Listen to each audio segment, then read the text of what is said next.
মাঠ জুড়ে সোনালি হওয়ার অপেক্ষায় ছিল ধান, আর মাত্র 1 মাস পরেই ঘরে তোলার স্বপ্ন দেখছিলেন কৃষকরা। কিন্তু হঠাৎ ঝড়ে আসা শিলাবৃষ্টির সেই স্বপ্নে যেন আঘাত হেনেছে। টানা 2 দিনের শিলাবৃষ্টিতে সুনামগঞ্জের হাওড় অঞ্চলে বোরো ধান সহ শত শত হেক্টর ফসলের ব্যাপক ক্ষতি হয়েছে।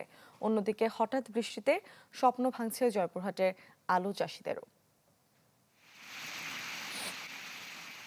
টানা দুদিনের ঝোড়ো হাওয়া আর শিলাবৃষ্টি, এতে সুনামগঞ্জের দিরাই, শাল্লা, জামালগঞ্জ, তাহিরপুর ও সদর উপজেলার বিভিন্ন স্থানে নুয়ে পড়েছে ধান।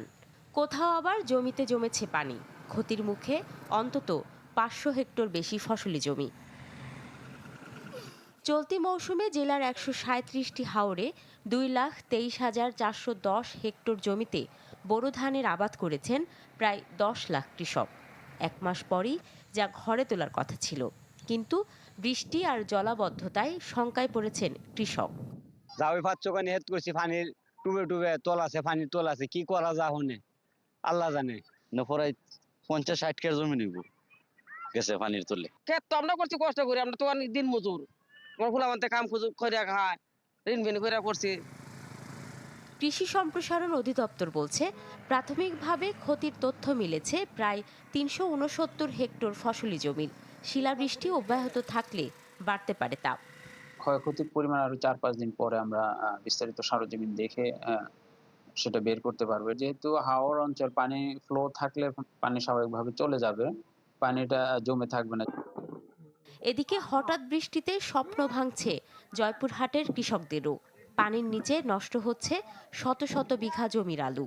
কেউ কেউ চড়া মূল্যে শ্রমিক নিয়ে কিংবা পরিবারের সদস্যদের নিয়েই আলু তোলার চেষ্টা করছেন।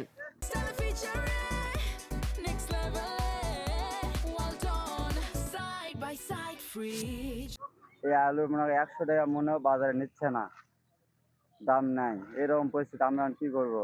বৃষ্টি হয় দেয় আমাদের এই যে সর্বনাশ হয়ে গেছে, আমরা এখন নিঃস্ব হয়ে গেলাম। তারা যে এই আলু রোপণ করেছিলেন সেটা তারা আসলে এই বিভিন্ন এনজিও থেকে লোনের মাধ্যমে করেছেন। তো তাদের এই কিস্তি নিয়ে তারা খুব শঙ্কিত। আমরা এই মাঠগুলোকে আমরা কৃষি বিভাগের আওতায় ক্ষতিপূরণ দেওয়ার লক্ষ্যে আমরা একটা তালিকা প্রণয়ন করছি, সেগুলো আমরা সরকারের কাছে উপস্থাপন করব। চলতি মৌসুমে 39,300 হেক্টর জমিতে আবাদ হয়েছে আলুর, তবে পানিতে ডুবে ক্ষতি 5 কোটি টাকার বেশি। সরাবান তহুরা জিনিয়া, চ্যানেল 24।